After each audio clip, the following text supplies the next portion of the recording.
مع الافرج، في مع الناس العامه العوام، مش بعيب عليهم في حاجه طبعا، في ناس كتير منهم كده وكويسين مستريحين كده. مشكلتي معاهم الايدنتيتي، خلاص هو طبع على نفسه انا مهندس، خلاص انا ما ينفعش يبقى حاجه تانية غير ان انا مهندس. دي مشكله كبيره جدا جدا جدا جدا، بتاخرهم عن حاجات كتير قوي قوي قوي في الحياه. انا دكتور، خلاص طبعت عليا ان انا دكتور، ما ينفعش ابقى حاجه تانية. يوم لما يفتح بيزنس هو حاطط نفسه في مكانه الدكتور، اللي هي بالنسبه له دي اعلى حاجه موجوده في المجتمع.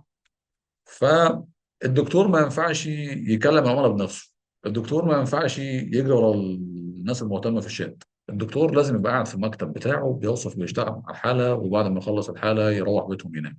هو ده الفكره عنه. فمشكلته بقى في الايدنتيتي دي، بتخليه يفتح افشل بزنس في الدنيا ممكن يفتح. لان هو انت صاحب بزنس، معناه انك لازم تنزل تكلم العميل بنفسك، تتعامل مع المبيعات، تتعامل مع الريسبشن، تتعامل مع تطور شغلك. انت تعرف منين الحاجات دي شغاله ولا لا اصلا؟ ما الموظف اللي هيجي يشتغل معاك بتاع التسويق ده مش مهتم بيك ولا مهتم بالبيزنس بتاعك، ومهتم بالراتب بتاعه اللي هياخده يحطه في جيبه ويدخل بيتهم يروح ينام. هو مش مهتم انت هتنجح او هتفشل.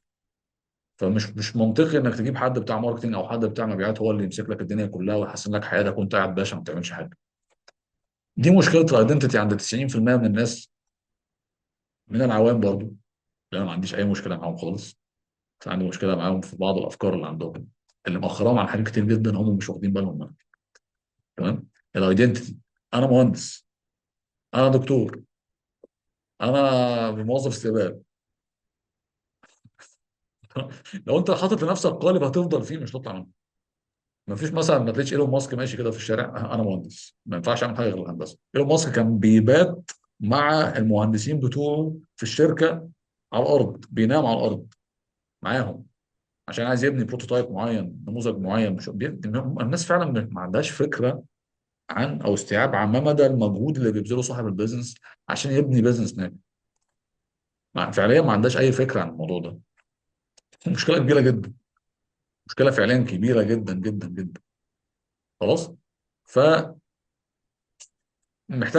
ال الشخص ده يطلع من القالب ده دلوقتي، ولا هيفضل زي ما هو.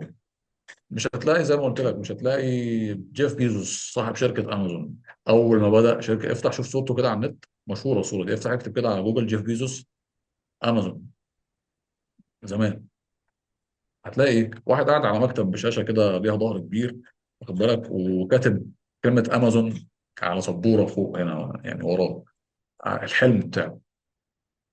لابس قميص قديم ويعني لابس لبس موظف، رغم ان هو قاعد في مكان شغله.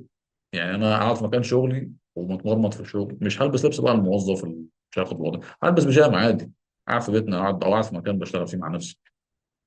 الناس، في ناس دي عندها ديديكيشن قد ايه. قميص قديم دي يا راجل قاعد خلل على الكرسي من كتر الشغل. ده هو ده البيزنس يا جماعه، هو ده الشغل، هو ده البناء البيزنس الناجح. مش ان انا قاعد كده باشا، عايز ابقى باشا من الاول، عايز حد يعمل لي القهوه، عايز موظف استقبال. لما الناس بتعمل كده 90% من الناس اللي بتبدا بيزنسز بيبدا ايه؟ براندنج، اعمل شكل جامد، اعمل مكتب نظيف، اعمل موظف استقبال، اعمل موظف قهوه وشاي وكانتين، واعمل كده وانت قاعد باشا في مكانك في العرش بتاعك، التكييف شغال ومستني العملاء تخش لك. وفي الاخر يجي يشتكي يقول لك هو انا ليه ما بيجيليش عملاء؟ انا قاعد صارف كل ده وفاتح اكاديمي وعامل موظفين وعامل كده، تصرف عمال يصرف يصرف، ماني اوت ماني اوت ماني اوت ماني اوت، ومفيش ماني ان، مفيش فلوس داخله لك خالص عشان انت قاعد على العرش بتاعك. فين التسويق؟ فين المبيعات؟ فين البزنس؟ ليه العميل اصلا ممكن يهتم عشان يديك فلوس؟ هل انت فاكر ان العميل هيهتم بالحاجه اللي انت بتقدمها عشان انت دكتور، عشان انت مهندس؟ مستحيل. انا مهندس. 70% من الشغل في البيزنس بتاعي بعمله بنفسي.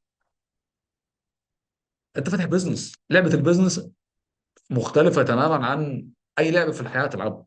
لعبه الموظف، انا بعمل شغل وبروح انام. ما ينفعش تفكر في لعبه البيزنس بعقليه الموظف، مش هتركب، هتفشل، هتخسر كتير.